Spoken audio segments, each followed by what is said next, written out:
La historia tiene que ver con los soldados retirados del ejército colombiano que terminaron en Haití y que participaron o se vieron envueltos en los hechos que le costaron la vida al presidente de ese país. Y seguimos todos en Colombia tratando de jalar la pita para entender qué estaban haciendo allí, por qué soldados colombianos terminan trabajando fuera del país y por qué esa situación tan oscura en algunos sectores, con tantos grises, con tantas zonas que todavía no tenemos claras para saber qué hacían allí, si los llevaron, los engañaron, si fueron víctimas de algún tipo de juego sucio para ponerlos en medio de un conflicto que tiene que ver más con la política interna de un país como Haití, tan convulso y tan lleno de problemas en lo político y por supuesto en lo económico. Carlos Arturo García estuvo en el ejército como soldado profesional, se retiró tras 21 años de servicio y es uno de los exmilitares que no pudo viajar a Haití porque no alcanzó a tramitar el pasaporte. Carlos Arturo, muy buenos días y gracias por estar en 6 AM. Muy buenos días, sí, señor. Carlos Arturo, ¿cómo los contactaron a ustedes para participar en esta operación que parecía ser de seguridad en Haití? Pues directamente por un grupo de WhatsApp, se creó el grupo de WhatsApp, ya por compañeros, uno va enganchando al otro, le va recomendando, le va diciendo, mire, quiere trabajar, hay un proyecto así. Entonces, pues claro, se acepta la propuesta y se dice que es algo para lo cual ya hay personal de nosotros ya fuera del país realizando trabajos de seguridad como tal. Carlos Arturo, cuando buscan a los soldados colombianos, yo me imagino que tiene mucho que ver el entrenamiento que estos soldados que ustedes han tenido en el ejército, no solamente por las condiciones difíciles que tiene un país como Colombia en materia de guerrilla, en materia de ilegalidad, sino también por que reciben entrenamiento que muchas veces tiene que ver con el ejército de los Estados Unidos, que es gran aliado en materia de la lucha contra el narcotráfico y otros renglones de nuestro ejército colombiano. ¿Qué tanto pedido tienen ustedes para trabajar en el Caribe, trabajar en países como Haití? Son proyectos que empresas que salen y entonces pues como ya tenemos la experiencia de compañeros que van, vienen, hacen su trabajo de brindar para la seguridad en Dubái, en África, entonces pues uno ve la situación, el progreso, el cumplir sus ilusiones, sus sueños y pues uno se le apunta a esas propuestas como tal. Y claro, tiene que ser personal que sea perteneciente, que haya pertenecido, que esté en retiro y que haya pertenecido a las fuerzas especiales, por el mismo entrenamiento que se tiene. Cuando a usted le dicen que esa labor es de mercenarios, ¿qué se le pasa por la cabeza?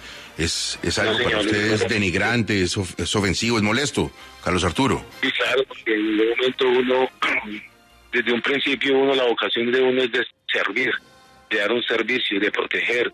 En ningún momento un mercenario es quien va y mata por plata como una persona a sueldo, sin sentimientos, sin corazón. Y nosotros desde niños la vocación es de servir, de proteger, de brindar apoyo a la democracia, a la gente, al pueblo.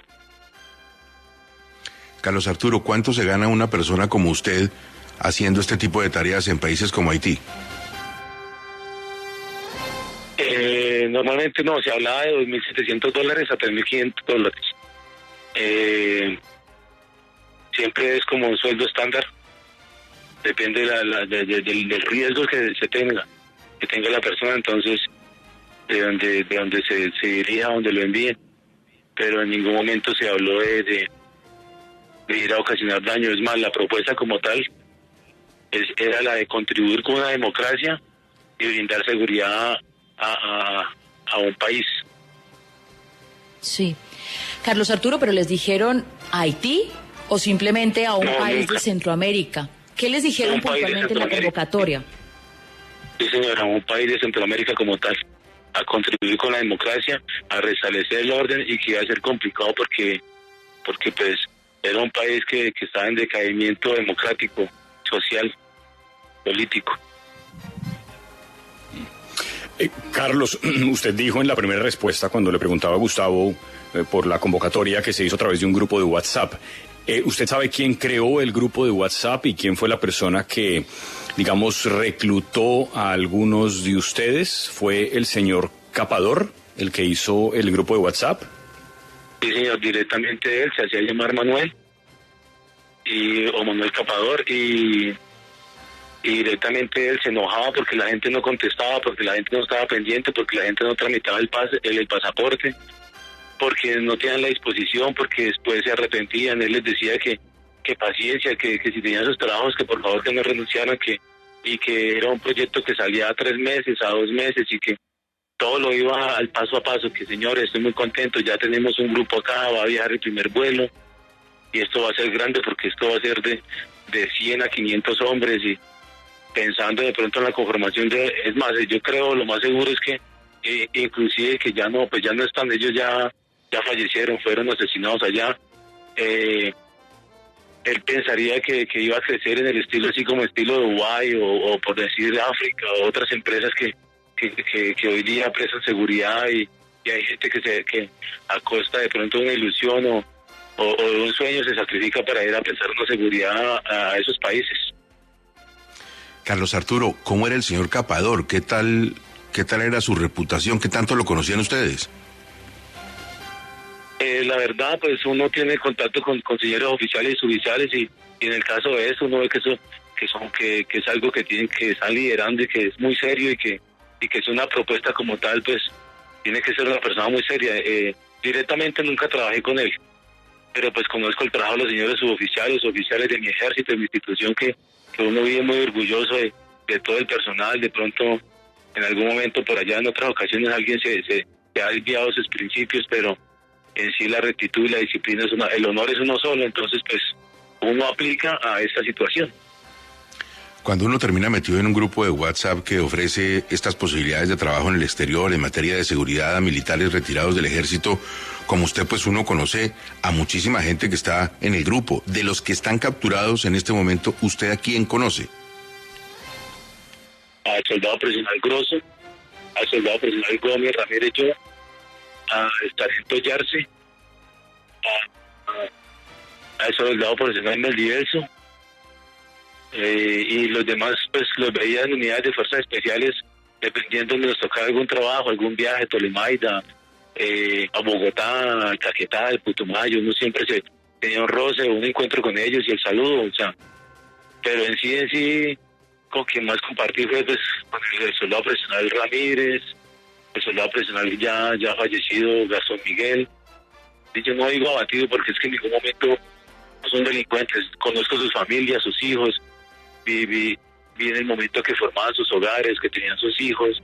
Tengo uno que es vecino, que vive aquí a 3 casitas, y es lamentable, muy duro ver esa situación, inclusive que el día de hoy se celebra una misa en memoria a él, y todos los que nos conocemos, lo conocemos, al ver toda esa situación, pues lloramos porque inclusive que estamos viendo que están siendo torturados por esas prisiones, lo que ni siquiera sucede aquí cuando hacíamos nuestras misiones, nuestros trabajos con el personal al margen de la ley, cosas que uno nunca se permite en su corazón, ni sus principios, ni sus valores. Carlos Arturo García, para los que llegan a la audiencia de 6 AM, es uno de los exmilitares colombianos que iba a participar en esta posibilidad de trabajo fuera del país, en Haití, en cuestiones de seguridad, pero pues no pudo viajar porque no alcanzó a tramitar el pasaporte. ¿Cómo fue eso del pasaporte? ¿Por qué no pudo tener los papeles? ¿Qué dificultad tuvo?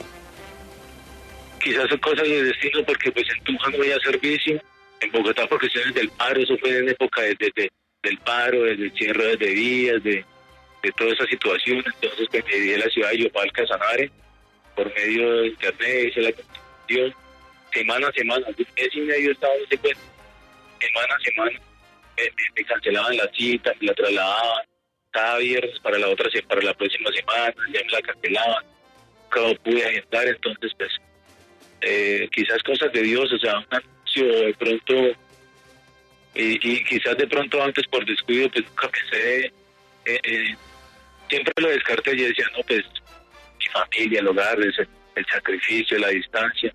Entonces yo dije, no, será mi último día, será mi plan Z.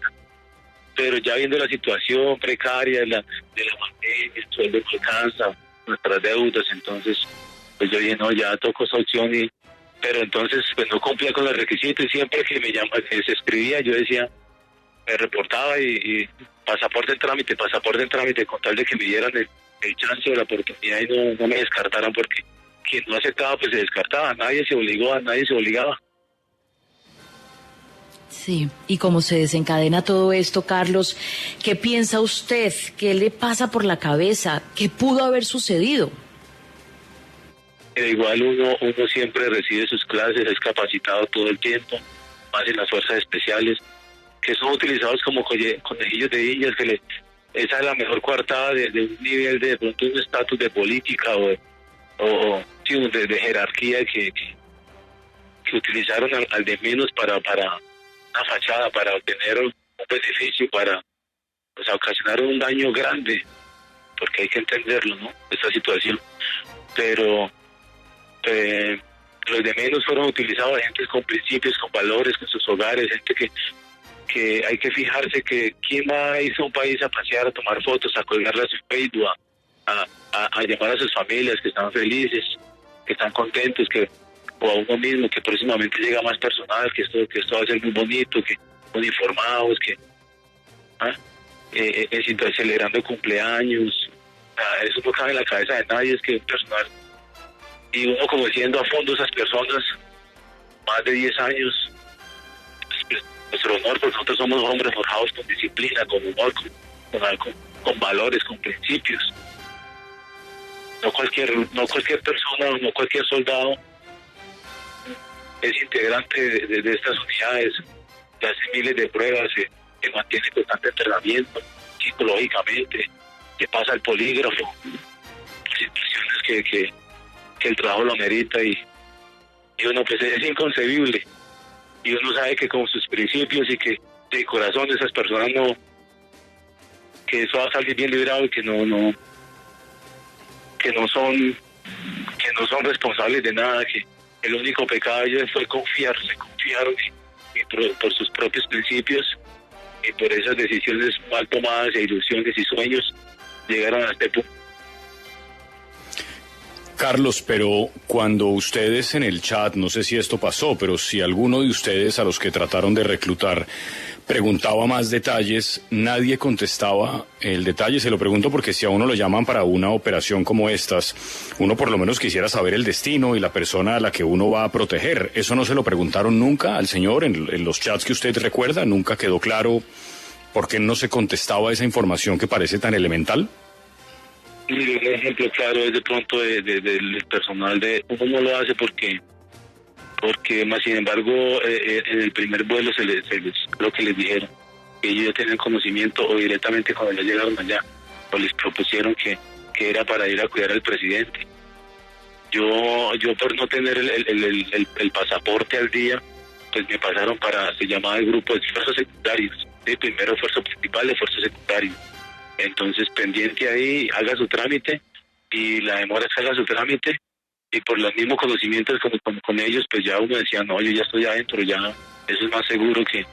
Entonces, al conocimiento de que el personal de acá va a cuidar los hackers, mandantes de Arabia Saudí, de Dubái, pues uno sabe, no, eso es algo de alto riesgo, pero pues es algo que no le incumbe a uno porque son personas muy adineradas o personas que pagan por su seguridad. Entonces, como una escolta, como alguien conseguir su escolta y que le brinde su seguridad y que se sacrifique por él a todo riesgo. Carlos Arturo, el presidente de la República ha dicho que muchas cosas no se saben de este episodio. La vicepresidenta también se refirió al tema. ¿A usted lo ha llamado alguna autoridad colombiana, el ejército, para preguntarle qué sabe, cómo lo contactaron? ¿Hay alguna investigación que lo comprometa? No, señor, pues no tengo nada ni que ocultar ni que temer porque es algo que uno hace por sus sueños y no está, en ningún momento se habla de nada al margen de la ley, a afectar ni a contribuir en ningún mal. Igual, como le decía, nosotros no nacimos para ocasionar mal ni para hacerle mal ni daño a nadie. Si fuera por plata, más de uno se hubiera corrompido aquí. Plata lo que las fuerzas especiales han visto, han encontrado, han incautado y todo ha quedado legalmente al gobierno y en ningún momento nadie ha tenido esos problemas o o por lo menos nunca tengo ese conocimiento de que haya pasado eso. Claro, Carlos Arturo, no se lo pregunto ni más faltaba para sugerir algún tipo de compromiso suyo con algo ilícito. No ese es el objeto de la pregunta. Se lo pregunto es para saber qué tanto le importan a ustedes los militares que están fuera del servicio, que dejaron las armas, qué tanto le importan al ejército hoy. ¿Qué tan encima de ustedes están? ¿Qué tanto los vigilan? ¿Qué tanto los protegen? ¿Qué tanto se preocupan por ustedes? No, mire, no pasa su buen retiro y pues se obtienen los beneficios y la realidad pues luego pasa al olvido, ya se contribuye, se aporta un granito de arena a la democracia, al país, al pueblo y ya luego ya se termina el servicio y pues a buscar nuevos horizontes y a estar con su seno familiar y a tratar de vivir esos momentos que nunca se vivieron. Si le hacen hoy una propuesta de trabajar en seguridad en el extranjero, ¿qué haría usted? La realidad es una sola. Si conforme uno vive su situación, la verdad, yo lo aceptaría. Si son bajo principios y valores y algo con la normatividad de la ley, yo lo aceptaría. Carlos Arturo, muchas gracias por la sinceridad y por su tiempo para 6 AM en ayudarnos a comprender a todos los colombianos cuál es la situación de personas que como ustedes sirvieron en el ejército, que tienen una experiencia, un entrenamiento en seguridad, en cuestiones que son muy atractivas en el exterior y que van a prestar simplemente un servicio. Este es un caso muy difícil, muy delicado y muy complicado que compromete pues unas situaciones ya de otro orden y ojalá tengamos todos muy pronto claridad sobre el asunto. Muchas gracias, Carlos Arturo. Bueno, señor, y de pronto aclarar de que esas decisiones vienen de familia para cumplir ideales, para quizás profesionalizar los hijos, porque realmente pues el ingreso que se tiene no da para eso, o sea, da para subsistir, pero no da para lograr uno de pronto objetivos que quedan ahí en solo sueños. Y pues muchas gracias. Y lo que nace de corazón es saber que ellos no lo hicieron, que por favor ayuden, que por favor colaboren, que fueron malas decisiones por sueños e ilusiones. Es Carlos Arturo García, estuvo en el ejército como soldado profesional, se retiró tras 21 años de servicio, era uno de los exmilitares colombianos que iba a viajar a Haití, no alcanzó porque por todo el tema del paro y las dificultades burocráticas no tuvo el pasaporte a tiempo. Dice que a sus compañeros que están privados de la libertad o que perdieron la vida en territorio haitiano, los utilizaron como conejillos de indias. Su pecado, dice, fue confiar. 723.